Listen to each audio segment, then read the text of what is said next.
Hello, everybody. Welcome to Console Conversations Overtime for the first time ever with a special guest, but this time it's making history in terms of the entirety of Console Conversations, both Overtime and the normal series, by having this special guest be the only co-host. Sadly, Hayden was not able to join us, so instead we have PaNiC here. They were in the ninth episode of season 2 of Console Conversations, and now they're here with the third episode of Console Conversations Overtime. And today we're going to be discussing our thoughts on next-gen upgrades. Now, if you don't know what a next-gen upgrade is, it's basically buying the same game again to properly run it with the new specs. So, PaNiC, if you want to go first and tell your opinion on next-gen upgrades. Yeah, sure. I think my biggest contention with them is really the fact that I understand it takes some labor to make a game run smoother, like on a new console or an up-to-date system. But at the same time, someone who's already paid for your game once shouldn't have to pay for it again to play it on their new system. So to me, it seems like most companies should adopt a policy where if you release a new version like that and someone's already purchased the game, they're able to get a code that they can use to get the updated version for free. That just seems like the best workaround to me. I think it's the most fair for gamers, and that way you can still have people pay if they don't already own the game on the new system, but you're not gouging people who have already purchased your product.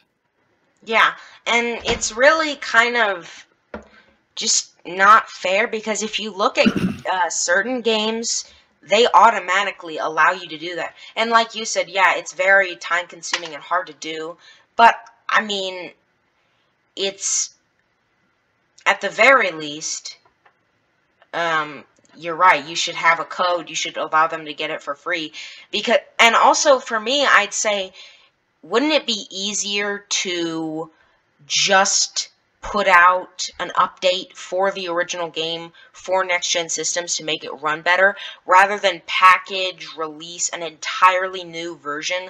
Because, I mean, it's not like, I mean, that might boost sales slightly, but at the end of the day, the only people it's really benefiting are slightly the people who are making money off of it.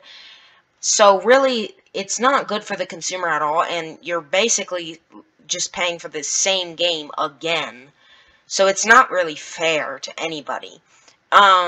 So, like, for me, one of the best examples of a game that does it right is Days Gone. That game runs at 4K, 60 frames per second, right out the box on PlayStation 5. You don't need to install anything else. And that's just great, because it doesn't require any of the limitations of having a next-gen upgrade, like needing to buy it again. And for me, even if it's a game that I really, really like Horizon Zero Dawn, if they put out an update for that game, a next-gen upgrade, I would probably not be interested, because I don't think anybody should really support this practice. I think if you don't have the game, go ahead, buy it on the new system, obviously. That's the best version you're going to get. But if you already have the game, do yourself a favor and I don't think you should reward these companies for doing it, because they don't help you out. They're just kind of gouging you for money, and it's not fair. So, I don't really get them, to be honest. But yeah, I mean, it only exists to make more money, right? Off of the ignorance of the gaming masses, because most people don't understand that it isn't a huge undertaking to just make something run smoother or run on a different system.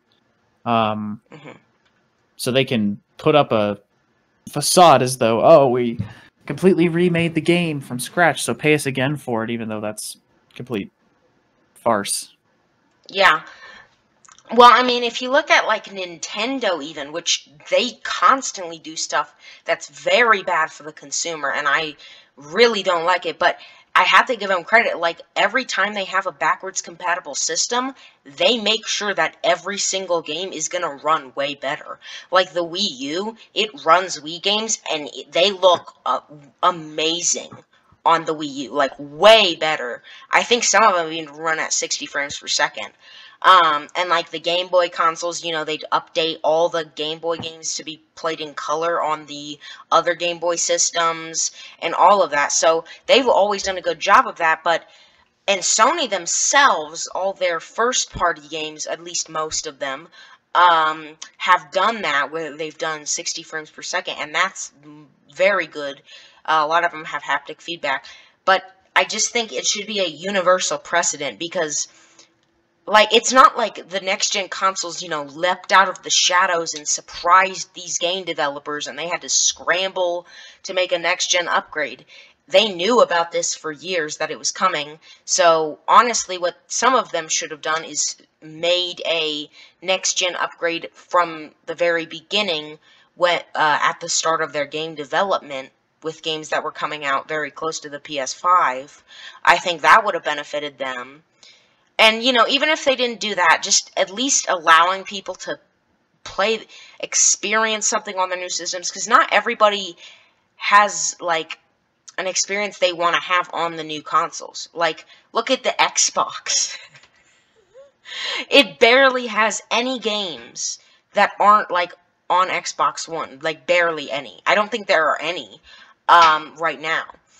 And a lot of them aren't that great. So most people don't have a lot of new games that they're playing. Like, PS5 has new games, but not a ton.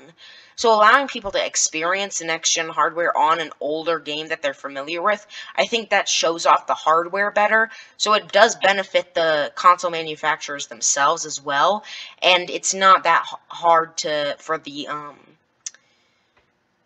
game developers to do. And also, it might increase interest in their games, because people are like, oh, they have a free backwards compatibility, so I might try that one out, you know? So, I mean, I don't really get why they treat it like it's some odd idea to make it free, you know? Because they all only care about making money. I mean... Yeah, pretty much. I mean, yeah, that's definitely true. Most of them are just... ugh. Ubisoft. But yeah, so tell us what you guys think about next-gen upgrades down in the comments below. PaNiC, if you have any other thoughts before we go. No, I think I'm good. Just thanks for having me on. Oh, well, thank you for coming. So, yeah, thank you. And thank you guys for watching. Make sure to tell us your thoughts down below. And tell us if you want to see more episodes that are different like this with different people. I think it's kind of an interesting idea. So, yeah, let us know in the comments below, and make sure to subscribe, because we're really close to 75, which is very crazy. That'd be tripling the subscriber count from last year, so that'd be insane. So thank you guys, and be safe, everybody. Goodbye.